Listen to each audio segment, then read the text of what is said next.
Hello, this is Jason Chaskin. Now that I've gotten your attention, take a second to learn about my study abroad trip to Madrid, Spain. Life moves pretty fast. If you don't stop and look around once in a while, you can miss it. Personally, I'm glad that I was able to stop and look around Madrid. I had never been to a different country before, but just being in this new country and seeing their culture, it truly was life-changing. Many of the buildings in Madrid were very old, but they were kept in fine condition. It was crazy to me to think that historical figures such as Christopher Columbus, King Ferdinand, and Queen Isabella had once lived in these buildings that I was touring through now. Madrid was so different from where I had previously lived, Westport, Connecticut, and it sure did not resemble Champaign, Illinois. Another great part about the city was meeting the locals. I was a bit intimidated at first. It's kind of this stereotype that locals in another country don't like Americans, but I became to become very close with them and really embrace their culture. Being someone that has always loved basketball, football, and baseball, it was fun to get involved in the soccer culture. Their team, Real Madrid, is one of the best in the world. Another one of my favorite parts of the city was going to the large markets they had, filled with fresh produce, like fruits, veggies, fish, and meats that came straight from the people.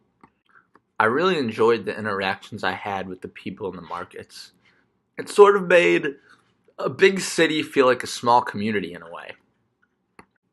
Another advantage of the market was not feeling like I always had to eat out at fast food places all the time.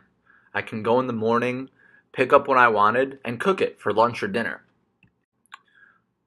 I knew I would expect some older historical buildings, but one thing that did surprise me about the city was the modern, luxurious, single-family homes. For some reason, I thought that no other place but America would have homes as nice as us. It was cool to see.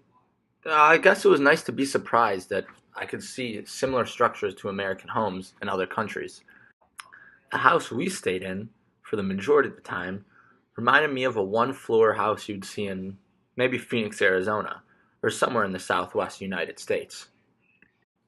Outside of the house, though, it was really just nice to get to see the city, look at the monuments, how the streets were set up, how the people would act. It was a whole different culture.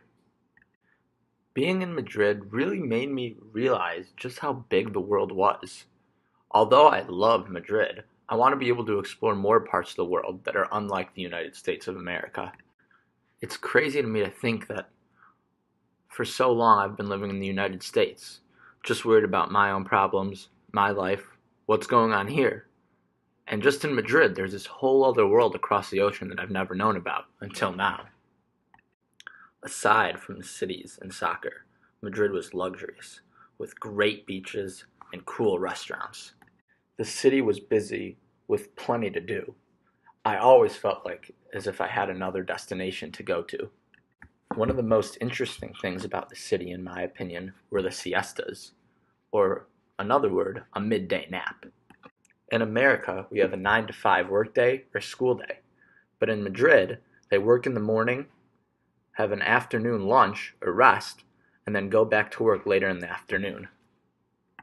My trip to Madrid was life-changing, and I wish I could do it again.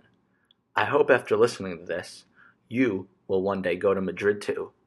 Thank you.